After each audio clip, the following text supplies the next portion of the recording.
The film kicks off with a tense transaction. A man named Hoffman, looking visibly anxious, bruised and with eyes red from strain, walked into a diner. Soon after, he was joined by McVie, the CEO of the pharmaceutical company Optimo. Hoffman, a former Optimo employee, was there to surrender a document detailing the company's criminal secrets. Before handing it over, however, Hoffman set down a non-negotiable term. He had previously given a copy of the damning document to a guardian. If his safety were compromised in any way, that copy would be immediately distributed to all law enforcement agencies and media outlets. As a final guarantee, Hoffman insisted McVie pose for a photograph before they parted ways. As Hoffman left, he was immediately shadowed by a mysterious figure, unknown at this point, whom we're going to call Anonymous, the protagonist. The man who was anonymously brokering the exchange followed Hoffman to the train station. He wasn't there to hurt Hoffman, who turned out to be his client. He was simply ensuring Hoffman boarded the train safely, thus fulfilling his end of the bargain. Once satisfied, the Anonymous, finally revealed to be Ash, headed to his secure warehouse in Newark, where he carefully filed the copy of Optimo's corporate secrets into his extensive collection of client material. The money Hoffman received from his former boss as hush money was also collected by Ash as part of his fee. The narrative shifts to Sarah Grant, a young researcher visiting a New York law firm to find legal counsel. Speaking with the firm's leader, Morel, Sarah explains she had worked for a biotechnology company developing genetically modified wheat seeds. She discovered documents revealing that these seeds had dangerous toxic side effects. She had initially flagged the issue to her superiors at the company. However, 2 months after she brought up the issue, the consequences landed hard. She was fired. Worse still, she was subjected to constant harassment and intimidation by the company, all because she had stolen the incriminating documents. Her original intention to go public had vanished. Now she just wanted to return the documents and make the intimidation stop. That's why she was consulting with the lawyer, Morel. Morel, however, made it clear that his firm was not interested in the kind of dirty business that involved fighting powerful corporations. Instead, he gave Sarah a number, directing her to someone he believed could actually help. The threats soon escalated beyond mere phone calls. When Sarah returned to her apartment, she found her car had been torched, forcing her to immediately search for a new place to live. Sarah then sent a voice message to the number Morel had provided. The number connected her to Ash, the anonymous fixer. Ash listened as Sarah poured out her ordeal. She confirmed she was a researcher at a biotechnology firm called Cybo Cementis Research Institutes and held documentary evidence detailing the dangerous side effects of their genetically modified grain innovation. While she had initially planned to blow the whistle, the company's escalating intimidation tactics had completely changed her mind. Sensing the gravity of the situation, Ash quickly gathered the necessary information from Sarah. When he confirmed her background as a young, legitimate researcher, he agreed to take her on as a client. Ash contacted Sarah again, but it was immediately apparent that their communication would be unique.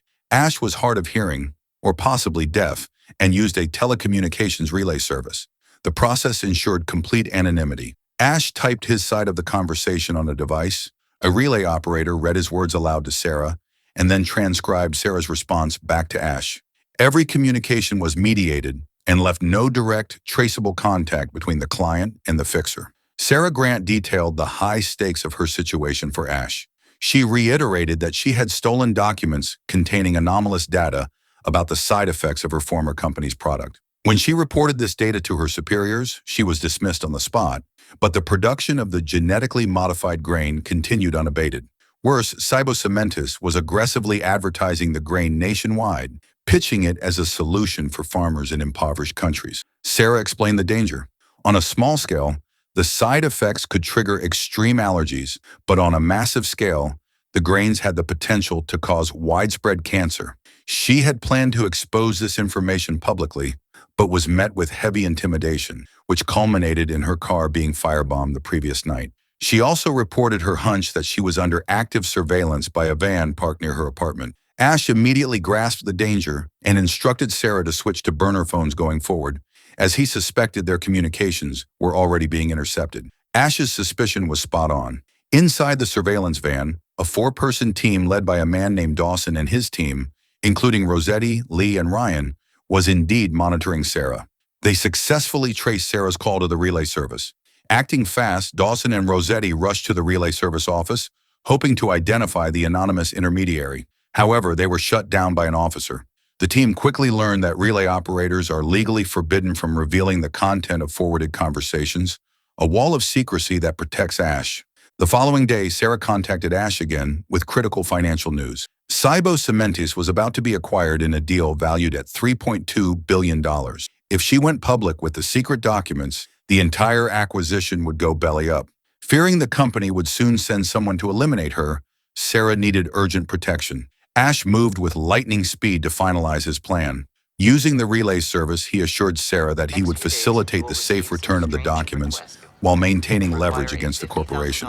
He provided her with a passcode that they would use to verify all future communication. Shortly after, Sarah received a package from Ash containing detailed instruction. She was to place the stolen documents into a specific brown envelope along with a cash deposit of $50,000, which would be returned upon successful completion of the negotiation. This deposit served as collateral to ensure both parties adhered to the terms.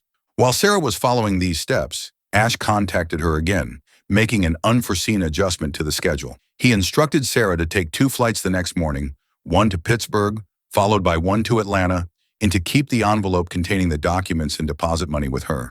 The next day, as Sarah arrived at the airport for her flight to Pittsburgh, Dawson and his team were already lying in wait, prepared to follow her every move. Unbeknownst to them and Sarah, Ash was also there, masterfully disguised and counter-surveilling the surveillance team. Upon landing in Pittsburgh, Sarah prepared for her connecting flight to Atlanta. However, Ash realized the team had been glued to her hip since the first flight. Recognizing an opportunity, Ash decided to spring a trap to divide and scatter the surveillance team. The plan worked, prompting Dawson to separate from Rossetti. Seeing his chance once Dawson was alone, Ash immediately sent new instructions to Sarah. Instead of getting on the next plane, she was to mail the package containing the documents from the airport's post office. Realizing the Atlanta flight was a red herring, Dawson rushed back to Rossetti. Through this move, Ash successfully identified Dawson, Lee, and Ryan as the individuals who had been relentlessly tracking Sarah. At the Pittsburgh Airport post office, Sarah executed Ash's instructions perfectly, mailing 2 packages. One envelope was a deliberate decoy, and the other contained the actual documents and the cash deposit. When Sarah threw away the tracking number slips, Rossetti quickly snatched one up, hoping to track the package's destination. But in doing so, she gave Ash the opportunity he needed, and he was finally able to identify her. Back at their headquarters, Dawson and his team, though frustrated, acknowledged the intelligence of the anonymous intermediary who had so successfully baited them. Sarah later confirmed to Ash that the documents were mailed successfully. Ash explained the next phase. Once he retrieved the documents, he would negotiate an offer with Cybo Cementis. The deal would culminate in Sarah meeting with her former boss, Franklin, to personally return the documents, just as Hoffman had done in the film's opening. Critically, Ash would retain a copy of the evidence as a permanent failsafe, ensuring Cybo Cementis could never harm Sarah in the future without catastrophic consequences. The next day, Ash, once again in disguise, went to the post office to retrieve the document package. After confirming its contents, he left and covertly placed a burner phone inside the surveillance van where Dawson and his team were lurking. Dawson retrieved the phone, and Ash immediately contacted them, urging them to put him in touch with the company's leader, Franklin. Dawson, however, asserted that Franklin had given the team full authority to speak on his behalf. Ash then made his offer. He demanded they immediately cease monitoring and intimidating Sarah. He threatened to distribute the documents to law enforcement and major media outlets, which would torpedo the company's $3.2 billion merger. Ash promised that after Sarah's safety was confirmed, he would return the original documents while keeping one copy to guarantee her future protection. As the price for their cooperation, Ash demanded a $500,000 payoff from Cybo Cementis. Dawson agreed to the demands. The surveillance van drove away, and the relentless tracking of Sarah officially stopped. The next day, Ash met his best friend and Alcoholics Anonymous sponsor, Wash, who also happened to be an NYPD detective. Ash attended AA meetings and explained he was a recovering alcoholic, a truth he used to mask his secretive work. To cover his tracks further, he claimed he worked as a bicycle messenger named Tom. Sensing Ash was holding back, Wash advised him not to carry the world on his shoulders or try to do everything alone. Ash then went to his secret Newark warehouse and placed the Cybo Cementis documents in his secure safe, alongside the already archived Optimo documents. Meanwhile, Dawson agreed to mail Ash the $500,000 payoff, but in a classic counter move, hid a tracking device inside the briefcase containing the cash. The following day, Ash, keeping up his end of the deal, successfully sent a copy of the secured documents to Dawson's team. Upon returning to his apartment, Ash received a voicemail from Hoffman, the client he helped at the start of the film. Hoffman expressed his overwhelming guilt for accepting the hush money and choosing not to expose Optimo's crimes, which were now endangering countless lives. Another night, Ash was visibly anxious because Sarah hadn't made her expected daily check-in. Breaking his own protocol, Ash contacted Sarah directly via the relay service. She assured him that she was fine, though her tone remained guarded. Later, Dawson contacted Ash, confirming they received the documents, but claiming there were several missing sheets. Dawson urged Ash to find the sheets immediately, citing the impending acquisition deadline. Ash immediately contacted Sarah, who revealed the truth. She had deliberately withheld those pages, believing they contained nothing relevant to the core research data. Ash was immediately suspicious and pressed Sarah to send him the remaining sheets without delay. Ash then disguised himself again and traveled to downtown Washington. He quickly arranged an anonymous pickup, instructing Sarah to place the remaining document pages beneath a pile of newspapers. Unbeknownst to them, Dawson and his team were secretly spying on the exchange with a camera, confirming that Ash was still the man in control of the operation. Ash moved in and quickly retrieved the pages hidden beneath the newspapers. However, due to Sarah's carelessness in marking the spot, Ash initially grabbed the wrong bundle. Thinking fast, he paid a female beggar nearby to retrieve the correct document pages for him. Despite the tension of the bustling downtown location, Ash successfully secured the pages and melted away into the crowd. Soon after, Ash contacted Dawson, confirming he now had the complete set of documents. He immediately scheduled the final handover meeting between Sarah and the CEO of Cybo Cementis, Franklin. However, even though Ash kept his identity airtight, Dawson and his team were able to piece together a partial image of himself from their various surveillance efforts, confirming they had finally identified his face, though minimally. Meanwhile, Ash was furious over Sarah's near-fatal mistake with the documents. He contacted her and delivered a no-nonsense ultimatum. She had to follow his instructions to the letter going forward. He warned her bluntly, either she does what he said or he'll leave. Sarah, shaken by the reality of the threat, affirmed her understanding. The following day, Ash arrived at the designated restaurant, performing a covert sweep of the location planned for Sarah and Franklin's handover meeting. Returning to his apartment, Ash received another frantic voicemail from Hoffman. The former whistleblower had uncovered an even darker secret. The pills sold by the Optimo company were lethally dangerous, potentially affecting millions of people. Hoffman was beside himself with remorse for prioritizing his own safety and accepting the hush money, which now felt like a betrayal of countless lives. The next morning, Ash attended his Alcoholics Anonymous AA meeting, led by his sponsor, Wash. Ash opened up. He expressed his profound regret, sharing that as a Muslim, he had turned to alcohol to cope with his problems. He then revealed the source of his guilt. He had once discovered his own company's wrongdoing and, in a moment of compromise, struggled with the guilt of being paid for his silence. Following his AA confession, Ash contacted Sarah Grant to finalize the exchange. He told her that tonight she would personally meet the CEO of Cybo Cementis, Franklin, at the restaurant he had chosen, and hand over the stolen documents. To ensure the deal went through as planned, Ash also contacted Dawson and his team, applying pressure by insisting that Franklin had to appear in person for the rendezvous. That evening, Ash positioned himself in a bar next to the designated restaurant, monitoring the area. After waiting for a long time, neither Franklin nor Sarah showed up. Growing increasingly concerned, Ash decided to head toward Sarah's apartment. Suddenly, Sarah contacted him. She revealed that Dawson's team had apparently found out Ash's true identity, or at least an identity, as James Keaton using facial recognition technology. Believing Ash's security was compromised, Sarah took the initiative and moved the meeting location to a town hall piano concert to protect him.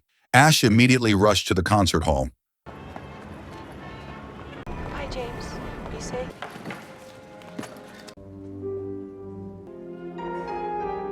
Upon arriving, he spotted Sarah. Moments later, he saw Dawson and his colleague Rossetti entering, confirming his suspicion that they intended to harm Sarah and seize the documents. Ash frantically tried to call her, but Sarah, still trying to protect him, deliberately ignored the call. With no time to lose, Ash took drastic action. He pulled the fire alarm, sending the concert-goers into a frantic panic.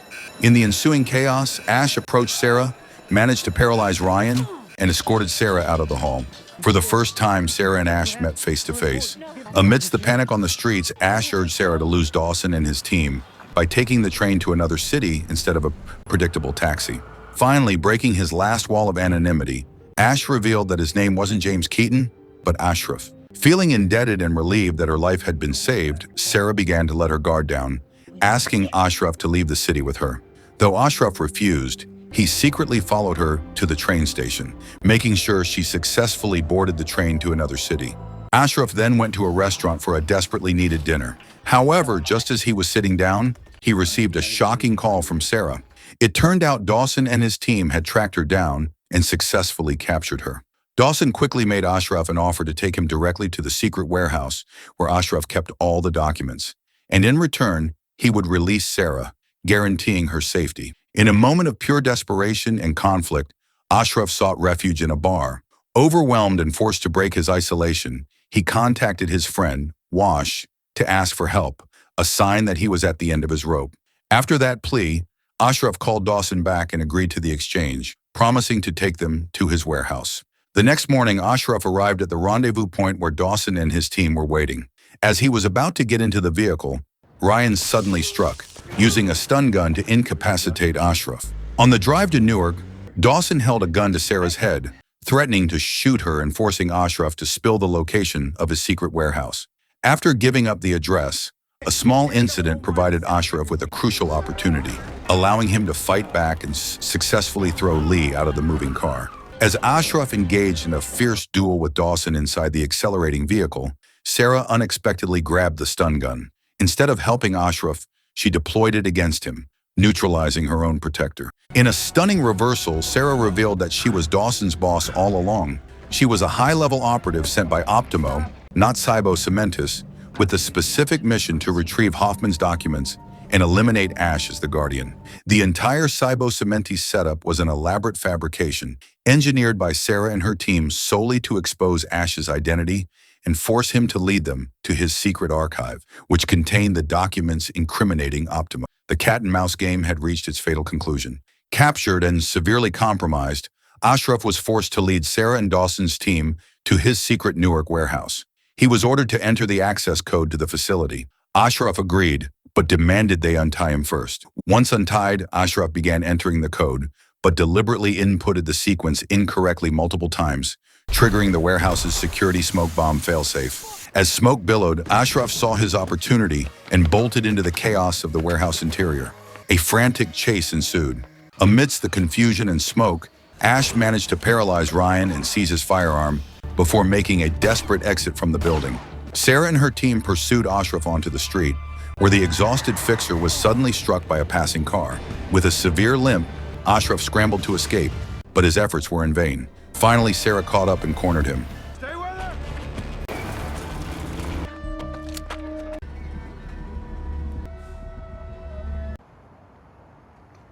She held him at gunpoint and demanded the warehouse code one last time, threatening to shoot. Instead of giving in, Ashraf simply dropped the stolen gun and defiantly told her to do it. In that tense moment, Wash and his team of NYPD officers arrived on the scene. They quickly moved in and arrested Sarah, Dawson, and their crew. Only Rossetti managed to slip away and escape capture. The mystery was solved. The previous night, after contacting Wash, Ashraf had led his friend not to the warehouse, but to an anonymous location. There, he confessed everything. He handed over the original Optimo documents to Wash, explaining that the company's product had deadly side effects and that the people chasing him were attempting to cover up their crimes. Ashraf entrusted the documents to Wash as the only person he truly trusted to ensure they reached the public. A few days later, Ashraf was seen picking up a package containing the $500,000 payoff sent by Optimo. Staying true to his code, he didn't keep all the money. Instead, he distributed a portion of it to the relay service company as a token of gratitude for the vital, anonymous role they played in his operations.